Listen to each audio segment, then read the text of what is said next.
Hey guys, Jed Johnson here from Diesel Crew, and today I'm going to answer a question from someone that wrote me. So I've got my droid here. I'm going to pull up the email. If you notice, I went ahead and wore my awesome Angry Birds shirt in recognition of all the attention that Alec Baldwin is getting for being addicted to words with friends. I'm also addicted to Angry Birds, but I have a great time doing it, so I can't complain.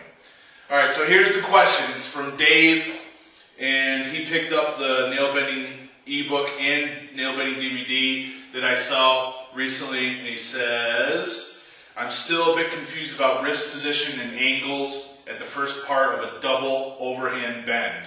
I have a few questions which will hopefully help me figure out what to do. So, with hand position, would I be gripping the ends of the nail with a parallel hand position, or should I be gripping it so that my knuckles are at an angle?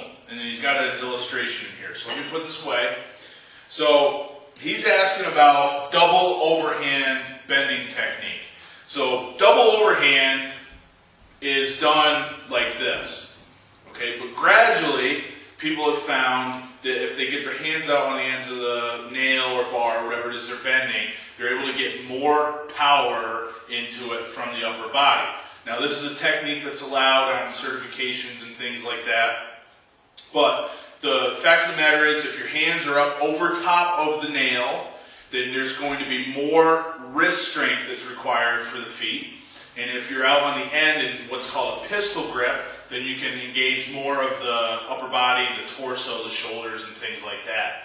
So what he wants to know is in the double overhand, which this is considered double overhand, should your hands be parallel, such as like this, or should they be at an angle? And ultimately, it depends on a few different things. It depends on the mobility that your arms are able to get into, the positions that you're able to get into, whether or not you're strong in those positions, and then also it depends on what your goal is. So what I'm saying there is, if you want to just bend the biggest bar that you can, then that's a little bit different than if you're bending in order to build wrist strength. So, let's talk about mobility. There's a lot of factors that go on as far as what position that you're able to get into with the bend. So ultimately, when you're bending something, if you want to get the most power into it, you want to have it up really high in order to transfer the power of your body through your arms and down into the bar. However, just because someone gets up there doesn't mean that they can actually exert any kind of force. And there's a lot of reasons for that. First off, a lot of times you'll see people who'll get the bar up here, but as soon as they exert any force, the bar travels away. That's because of issues that are going on with their shoulder and their thoracic area. Okay?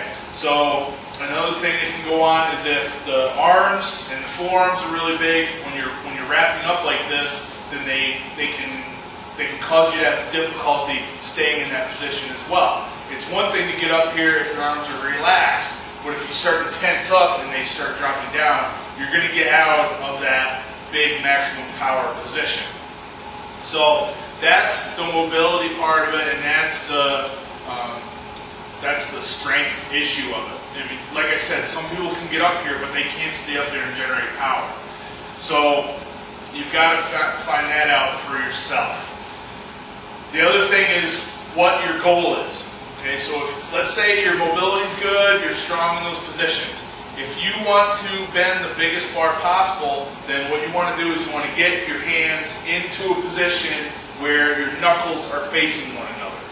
Okay, that's just the way it is. If you are bending in order to develop wrist strength, then you're probably going to choke up on the bar more and get into a position like this.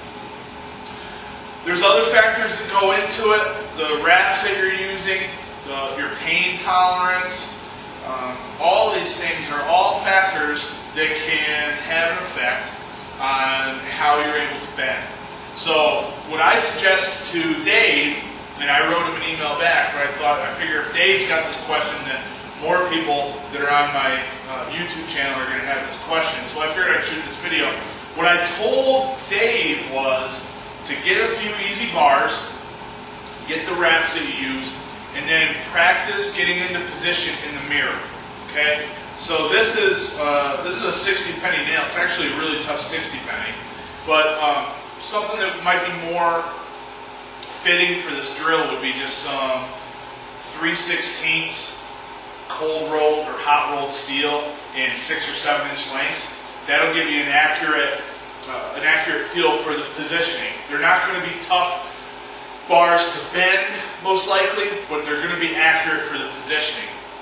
So what I'm suggesting is go to the mirror, get in the mirror, and try the different positions. So what you can try is you can just try coming right along the chest and pushing in like that.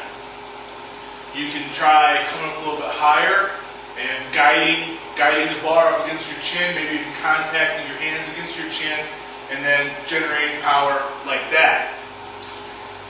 You can get really into that pistol grip. You can even, some people like to sink their chest in order to get the elbows out in front. If you can get the elbows out in front, man, you can generate a lot more power into the bar.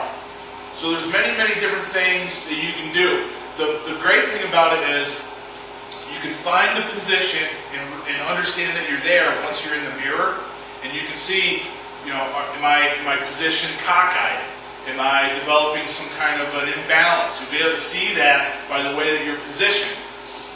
You'll also be able to tell that once you're in position, if you start to compress and start firing into it, do you leave that position? Do your hands drop down? Do you start doing the angry texting type deal where it's like this? There's many things that can come up. So give that a try, Dave. Give that a try, everybody else that's checking out the channel that's interested in bending. And if you need more information, I've got some great resources, guys. I've got a nail bending ebook, and I've got a nail bending DVD that can help you accomplish your goals.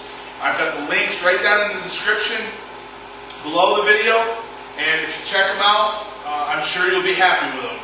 I've had nothing but good reviews on both of them. I've helped hundreds and hundreds of people with enjoying the practice of nail bending, and I've lost count of how many people that have certified on the Iron Mind Red Nail and done other steel bending certifications. Alright, thanks for your time. All the best, and check back on the YouTube channel soon for results from the Gripness Carol contest I'm going to this weekend. So today is Wednesday, and we're competing on Saturday. So make sure you subscribe, hit the button above, and those videos will be coming your way.